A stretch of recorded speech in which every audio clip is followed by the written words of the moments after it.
দুর্নীতির অভিযোগের মুখে যুক্তরাজ্যের সিটি মিনিস্টার পদ থেকে পদত্যাগ করেছেন প্রধানমন্ত্রী শেখ হাসিনার ভাগ্নি ও লেবার পার্টির এমপি টিউলিপ সিদ্দিক।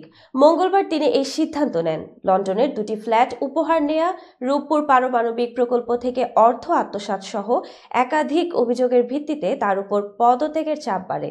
বিশ্বখ্যাত ধনকুবের এবং টেসলার প্রধান নির্বাহী ইলন মাস্ক এ ইস্যুতে বলেছেন, দুর্নীতি বিরোধী মন্ত্রী নিজেই দুর্নীতিগ্রস্ত। বুধবার এক্স প্ল্যাটফর্মে পোস্ট দিয়ে তিনি লেবার পার্টির অভ্যন্তরে দুর্নীতি নিয়েও প্রশ্ন তোলেন। টিউলিপ সিদ্দিক অবশ্য সব অভিযোগ অস্বীকার করেছেন। তিনি দাবি করেন, সরকারকে বিভ্রান্তি থেকে দূরে রাখতে তিনি পদত্যাগ করেছেন। টিউলিপ 2023 সালে লেবার পার্টি ক্ষমতায় আসার পর সিটি মিনিস্টার ও অর্থ মন্ত্রণালয়ের দায়িত্ব পান। তবে বাংলাদেশের একটি পারমাণবিক প্রকল্প থেকে প্রায় 400 কোটি মার্কিন ডলার আত্মসাতের অভিযোগে তার এবং পরিবারের সদস্যদের বিরুদ্ধে তদন্ত চলছে। টিউলিপের পদত্যাগের পর কেয়ার স্টারমারের নেতৃত্বাধীন লেবার সরকারও সমালোচনার মুখে পড়েছে।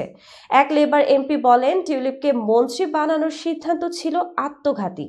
এদিকে লন্ডনে উপঢৌকন পাওয়া দুই ফ্ল্যাটের তথ্য গোপন করার বিষয়টি নতুন করে বিতর্ক উস্কে দিয়েছে।